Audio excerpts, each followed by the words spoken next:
Hi friends, எல்லாருக்கும் வணக்கம். So எல்லாருக்கும் வந்துட்டு ஆயுத பூஜை வாழ்த்துக்கள். இன்றைக்கி வந்து லஞ்சுக்கு வந்து நான் என்னென்ன செஞ்சுருக்கேன்றதை பார்க்கலாம். சுட சுட சாதம், ஸோ ஆவி பறக்குது. அடுத்தது பார்த்திங்கன்னா முள்ளங்கி போட்டு சாம்பார் வச்சுருக்கேன்.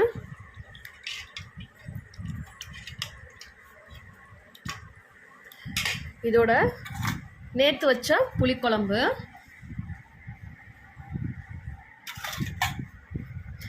ரசம் வந்து கொஞ்சமாக இருக்கு. சைட் டிஷ்க்கு பார்த்தீங்கன்னா அவரைக்காய் பொரியல் பண்ணியிருக்கேன். இன்னைக்கு வந்துட்டு எங்கள் வீட்டில் லஞ்சுக்கு வந்துட்டு இதுதான். வாங்க சாப்பிட்லாம்.